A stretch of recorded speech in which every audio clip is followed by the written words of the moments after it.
왜 기침하세요? 저희가 코로나 이야기하고 있었는데 요즘은 좀 기침만 하면은 이렇게 시선이 가네요.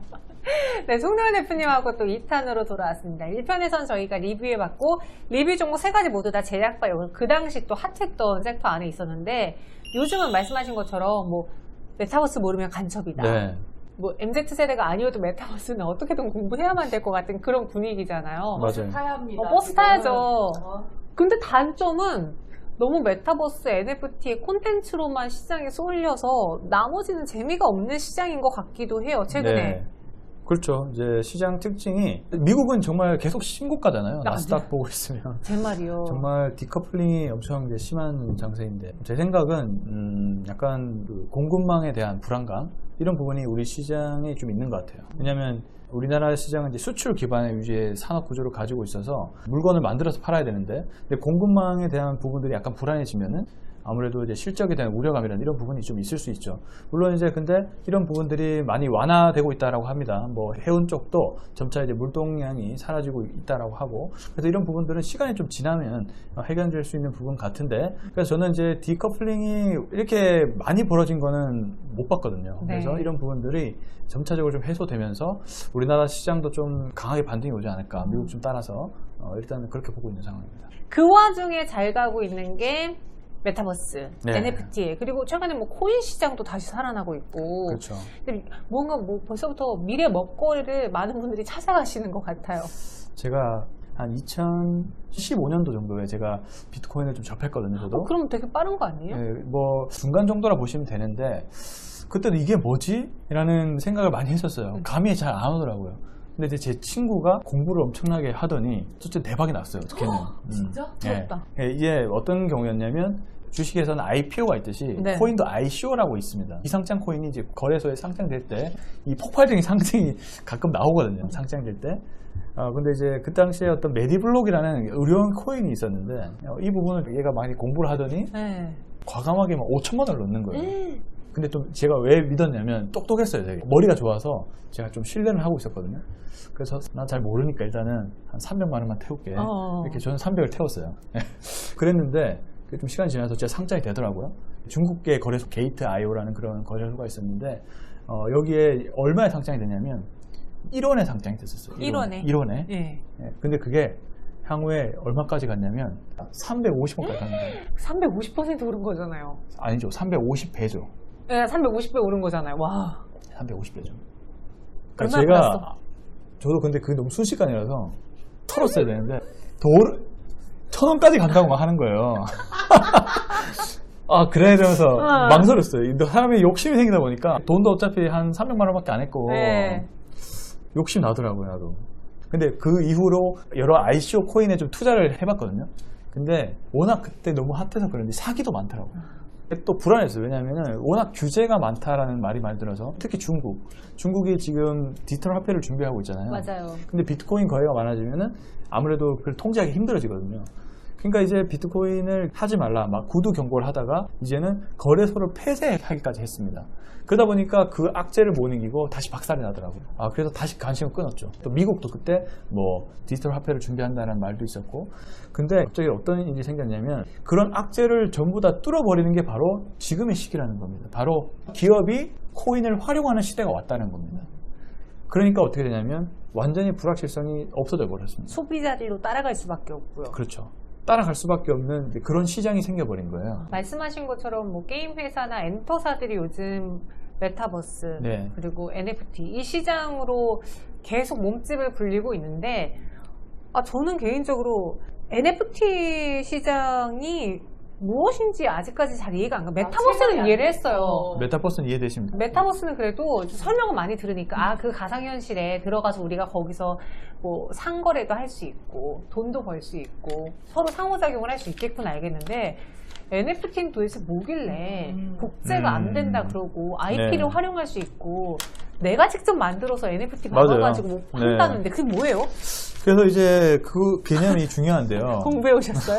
공부한 건 아니고 제가 이제 노트를 이제 어떤 얘기를 할까 이게 고민하면서 이제 적은 건데 네. 사실 이 메타버스의 개념부터 좀 이해를 해야 되는데 메타버스는 쉽게 설명드리면 말씀드린 가상현실이에요. 근데 말만 가상현실이 아니라 모든 어떤 분야로도 적용이 가능한 가상현실이라는 겁니다.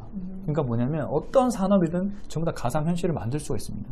지금 저희 3명 있잖아요. 이 3명도 가상현실에 바로 접속을 해서 이 셋이 예를 들어 생산을 할 수 있고 소비할 수 있고 투자 활동이 된다면 여기에서도 뭔가 창출될 수 있는 거예요. 그러니까 일상 어느 곳곳에서 가상현실을 다 만들 수가 있는 그런 상황이기 때문에 현실과 거의 동일하게 시장이 커진다는 겁니다. 현실과 거의 가까운 가상현실이다. 이렇게 저는 보고 있는 거죠. 그러니까 사람들이 현실에서 돈을 쓰듯 가상현실에서 돈을 쓰게끔 만들어줄 수가 있다면 이런 현실만 구현을 해준다면 어떻게 되겠어요? 실제 현실과 연결돼서 가치를 가진다면은 이거에 관심 없던 사람들도 참여할 수밖에 없다는 겁니다. 그럼 만약에 거기서 네. 우리 셋이서 농사를 지어 메타버스 세계에서 그렇죠. 그럼 농사를 지어서 수확을 하잖아요. 네. 그걸 거기서 팔아서 돈을 벌었어요. 네. 그 돈을 현실 세계로 갖고 올 수 있어요? 갖고 올 수 있죠. 갖고 올 수 있어. 그러니까 그렇게 시스템을 만들 수가 있습니다. 그러면 누가 참여를 안 하겠습니까? 그럼 가서 열심히 농사 지어. 투자 수요가 충분히 있겠죠, 맞죠? 맞죠? 네. 그러니까 그게 이렇게 원래는 연결이 안 됐었어요. 그냥 게임은 그냥 게임이다. 이 게임 아이템은 이 게임에서만 쓸 수 있는 것이고. 맞아요. 하면 그냥 끝인데. 그치 뭐. 그리고 뭐 이 게임을 사용하는 유저들끼리만 거래를 하는. 맞아요. 근데 지금은 아니라는 거예요, 그게. 이 NFT라는 것은 바로 대체 불가능한 토큰이라는 뜻인데 이더리움 기반에서 만들어진 하나의 코인이라 보시면 되는 게 뭐냐면 내가 원하는 어떤 게임 아이템이든 뭐 캐릭터든 그림이든 사진이든 다 상관없습니다. 어떤 물체에다가 자신의 개인 정보를 심을 수가 있는 거예요. 그거를 토큰화 시키는 겁니다. 그 NFT화를 한다는 건 그러면 어떤 플랫폼을 이용하면 되는 거야? 그렇죠. 어떤 플랫폼을 활용해서 어떤 파일을 만들어 놓는 거예요. 파일이 되는 거예요. 이 파일을 가지고 NFT를 거래할 수 있는 거래소로 가서 파는 판매예요. 겁니다. 어떤 효과가 있냐면 요즘에 MZ세대의 특징은 가치 있는 물품이라면 그게 유명한 게 아니든 유명한 거든 유명한 게 아니든 예를 들면 우리 정현 앵커가 어떤 그림을 그렸어요. 네. 아니면은 정현이가 뭐 방송하는 그 모습을 그렇죠. 짤로 만들어서 이 사진은 내 거야. NFT화를 만드는 겁니다. 그러고서는 한마디로 정현이를 좋아하는 다른 그렇죠. 팬한테 팔고 있는 거야? 원래는 그냥 짤은 네. 솔직히 누가 특허보호를 해요. 그냥 누구나 다 쓸 수 있는 거였잖아요. 근데 그게 아니라는 거예요. 이제 특허보호를 할 수 있다는 거예요. 정현 앵커의 얼굴도 내가 원하면 네. NFT화를 시켜서 개인정보를 심는 거예요. 얼마에 사시겠어요? 네? 그런 식으로 그렇게 네, 되면은 네. 그 IP를 많이 갖고 있는 회사들이 돈 벌 확률이 더 크겠네요. 물론 이제 그 상품이 인기가 있으면 더 크게 벌겠지만 그래서 어쨌든 엔터사들이 더 인기가 많은 거죠. 그렇죠. 엔터사는 훨씬 더 이제 사업 범위가 넓어지는 거죠. 연예인들을 활용을 해서 얼마나 많은 사진과 뭐 그런 활동이라든지 굿즈라든지 이런 걸 많이 활용하겠어요. 네. 그러니까 이제 연예인들을 움직이는 돈이라고 해야 될까요? 이렇게 표현하면 좀 그렇지만 왜냐하면 움직임 하나하나가 다 돈이 될 수 있기 때문에 맞죠? 네. 그렇겠죠? 그러니까 그런 시대가 왔다라는 겁니다. 저도 어떤 사업을 구상을 했냐면 제 친구가 그림을 잘 그리는 친구가 있어요. 우리 창진행파 한번 얘기한 적이 있는데 얘가 너무나 내가 봤을 때 저평가된 그 화가야. 얘 그림을 내가 어떻게든 이제 홍보를 좀 해주고 띄우면 분명히 수요가 있을 건데 네. 근데 이렇게 가만히 있으면 아무도 자기를 알아주지 않잖아요. 그렇죠. 가치가 없는 거죠. 근데 가치화를 시킬 수가 있다는 것이죠. 그렇게 되면은 무명의 작가라든지 뭐 무명의 어떤 연예인 뭐 이런 사람들도 충분히 가치를 매길 수 있는 그런 여러 가지 방법과 수단이 이제 생길 수가 있다는 거예요. 그럼 가능성이 이 커지는 거죠. NFT로 만들어진 이 상품은 가상 세계에서만 쓸 수 있으면 현실에서도 쓸 수 있어요? 다 쓸 수 있죠. 그냥 소유의 개념이 소유와 거래의 개념. 그런데 특허로 보호가 돼 있기 때문에 지불을 해야 된다는 거예요. 한마디로 쉽게 말하면 특허 보호예요. 특허 보호. 불법 다운로드가 안 된다는 거지. 그렇죠. 그게 걸리면 이제 청구를 할 수 있다는 거죠. 법적으로. 왜냐? NFT 토큰으로 난 보호를 했다. 근데 물론 이런 법들은 아직도 개정이 많이 좀 되긴 해야 돼요.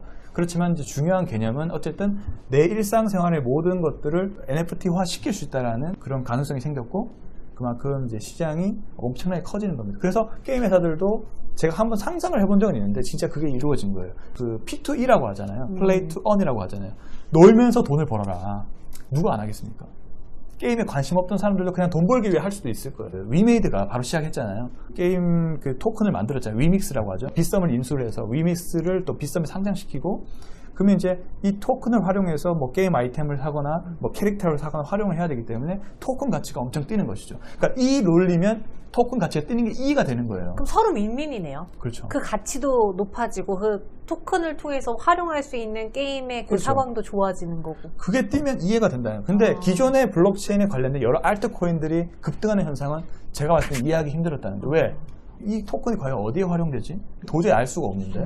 그러니까 이거는 그냥 단순히 사람들이 어떤 유동성을 밀어놓고 투기의 힘이다 라고 할 수밖에 없으니까 투자를 안 하게 되는데, 근데 이제는 완전히 게임이 달라지는 거죠. 그러니까 그런 기업과 토큰이 동시에 활용되는 이제 가치가 돼 있다면은 한번 활용을 하고 싶은 또 투자를 하게 되는 이제 그런 시장이 만들어진다라고 저는 보고 있는 겁니다. 그럼 이 시장을 우리가 단순히 반짝 이슈로 생각하는 게 아니라 우리의 미래 그림이라고 본다면 관련한 뭐 기업들이나 관련 종목들 이런 거를 지금이라도 올랐다고 하더라도 담아봐야 될 것 같은데. 그러니까 일단은 저는 근데 이제 사실 깊게 제가 뭐 어떤 종목을 준비했다기보다는 미국의 탑 IT5를 보면은 미래가 보일 거라고 생각합니다. 예를 들면은 애플, 마이크로소프트, 아마존, 테슬라, 페이스북 이렇게 있죠. 뭐 메타로 바꿔줘요. 이 5개의 IT 기업이 어떻게 세상을 만들어 가고 있는가. 이 5개의 회사가 사실 답이거든요.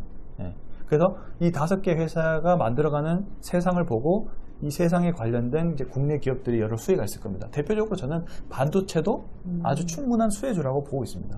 반도체는 4차 산업혁명의 거의 쌀이자 이제 메타버스 시대까지 도래하게 되면은 너무나 많은 반도체가 더 필요하게 될 것이고요. 거기에다가 테슬라가 주도하는 자율주행 시대, 자율주행차가 엄청난 반도체 숫자를 많이 필요로 하잖아요. 그러니까 반도체 시장이 다시 한번 더 커질 수 있는 그런 부분으로 보여지기 때문에 저는 반도체 쪽을 좀 잘 보는 것도 어떨까라는 생각을 가지고 있습니다. 그래서 엔비디아가 신고가인 거잖아. 엔비디아 같은 경우도 우리나라는 D램이지만 엔비디아나 이런 쪽은 다 비메모리 반도체란 말이에요. 맞아요. 이런 비메모리 반도체 쪽의 시장이 더 훨씬 더 커질 수가 있다는 겁니다. 그러니까 삼성전자도 준비를 하고 있죠. 그런 부분에 대해서도. 그래서 저도 비메모리 쪽 섹터가 시장이 훨씬 더 커질 수 있는 잠재력을 가지고 있기 때문에 이쪽을 계속 보는 것도 저는 좋다라고 생각이 듭니다. 네. 메타버스의 바람 그리고 NFT의 바람 우리도 같이 버스 타볼게요.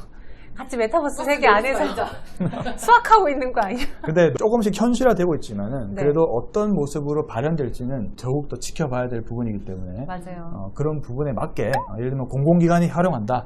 그러면 이 공공기관이 어떤 부분을 활용하고 있고 이 관련된 수혜주가 뭐가 있을지 이런 식으로 조금 큰 그림에서 구체화시키면서 그 종목을 좀 파고드는 이런 식으로 업다운 방식으로 한번 방향을 잡아보시는 게 어떨까라는 생각이 나는 듭니다. 다른 건 모르겠고 이번에 BTS 그 공연하는 리셀러 가격이 2천만 원이라고 했잖아. 근데 만약에 그 BTS 멤버들의 뭐 영상이나 뭐 사진 이런 짤들이 NFT화 된다면 나는 아미들이 진짜 엄청난 돈을 주고 살 것 같다라는 생각이 다른 건 잘 모르겠고 거기서 솔직히 조금 많이 와닿더라고. 그게 쉽죠. 접근하기가. 맞아요. 그러니까 파이브가 두나무를 집은 인수했잖아요. 그러니까. 그리고 또 그런 거는 사실 40, 50대 분들보다는 10대, 20대 친구들 좀 그렇죠. 트렌드에 민감한 친구들이 먼저 빠르게 하는 거니까. 요즘에 돈 쓰는 사람들이 다 30, 40대입니다. MZ세대. 50대 이상은 부동산에 돈 쓰지만 20, 30대, 40대는 자신이 원하는 콘텐츠, 자신이 원하는 거, 명품 다 이런 데 다 돈을 쓰기 때문에 맞아요. 이 소비가 큰 쪽으로 돈이 몰리는 것이지. 그러니까 그런 부분들을 잘 살펴보시면 좋을 것 같습니다. 알겠습니다. 오늘은 새로운 시장에 대해서 또 송동현 대표님하고 이야기를 해봤고요. 우리 엠벤실버는 다음번에 또 다른 주제로 트렌디함으로 찾아올게요. 고맙습니다. 네, 감사합니다.